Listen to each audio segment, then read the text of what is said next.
देवास के सुप्रसिद्ध कवि स्वर्गीय भीम सिंह ठाकुर की जन्म तिथि के अवसर पर उनके द्वारा लिखी गई कविताओं पर आधारित पुस्तक हसगुल्ले का विमोचन कार्यक्रम उनकी पुत्री एवं परिवार की ओर से आयोजित किया गया। इस अवसर पर देवास जिले के सम्मानित कवि एवं कवियत्रियों ने उपस्थित होकर स्वर्गीय भीम सिंह जी को श्रद्धांजलि अर्पित की। इस दौरान काव्य जगत के विख्यात कवि एवं समाज सेवी उपस्थित रहे। पुस्तक विमोचन के अवसर पर सत्याग्रह न्यूज मध्य प्रदेश चैनल के रिपोर्टर अतुल जुनेजा ने स्वर्गीय भीम सिंह जी की सुपुत्री ज्योति ठाकुर से विशेष चर्चा की तो उन्होंने बताया कि इस पुस्तक का नाम हसगुल्ले रखने की खास वजह यह है कि श्री भीम सिंह जी एक हास्य कवि के रूप में प्रसिद्ध थे और उनकी आखिरी इच्छा भी यही थी कि उनके जाने के बाद भी उनकी कविताओं के माध्यम से समाज में सदा ही हंसी एवं खुशी का माहौल इसी तरह बना रहे। आज हमारे साथ सत्याग्रह न्यूज़ मध्य प्रदेश पर श्रीमती ज्योति ठाकुर जी हैं, जिनके पिताजी स्वर्गीय श्री भीम सिंह जी ठाकुर एक वरिष्ठ हास्य कवि के रूप में सारे विश्व में प्रचलित रहे हैं। उनकी अंतिम इच्छा थी कि उनके कविताओं की जो एक पुस्तक है वो लिखी जाए, जो उनके जीते जी तो संभव नहीं हो पाया, परंतु उनकी सुपुत्री श्रीमती ज्योति ठाकुर जी ने उनके देहांत के बाद निरंतर प्रयासरत रहकर आज वो अवसर उनके परिवार के जीवन में आया है कि उस पुस्तक का विमोचन होने जा रहा है। तो हम आज हमारे साथ मौजूद है श्रीमती ज्योति ठाकुर जी। आइए उनसे हम कुछ बात करेंगे।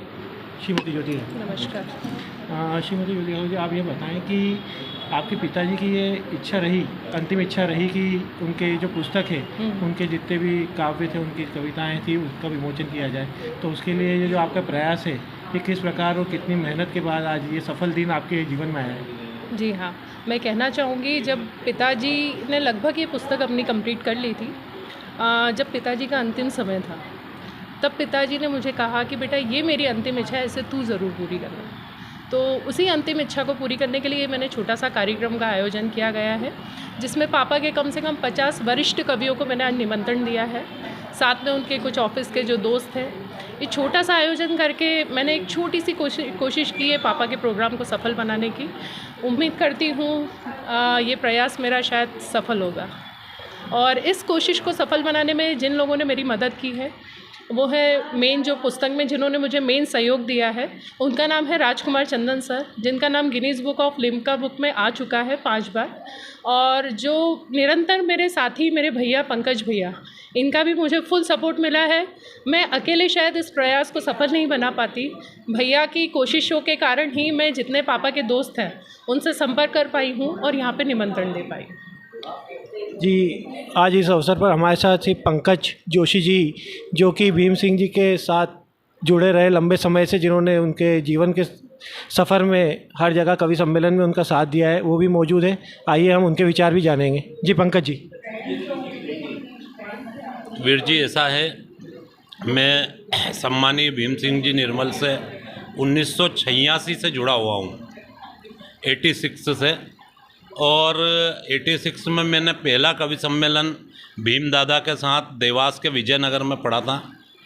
उसके बाद से हमारे संबंध ऐसे हो गए कि अनवरत चलते रहे।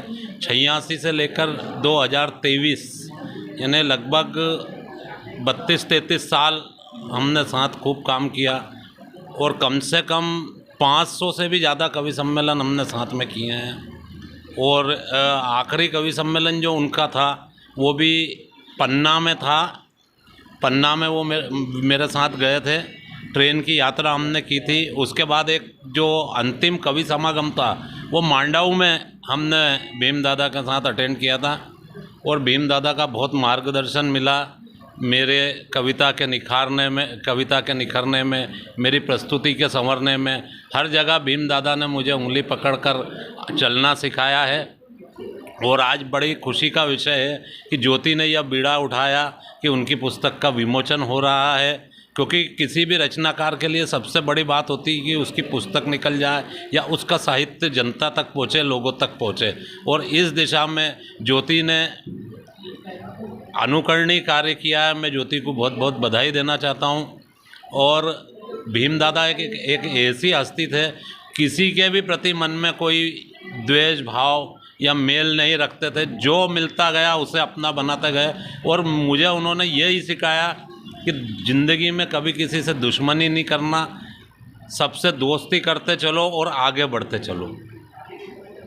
बहुत बहुत धन्यवाद आप दोनों का, जो आपने अपना समय दिया यहाँ पे। सत्याग्रह न्यूज़ मध्य प्रदेश के लिए अतुल जुनेजा की रिपोर्ट।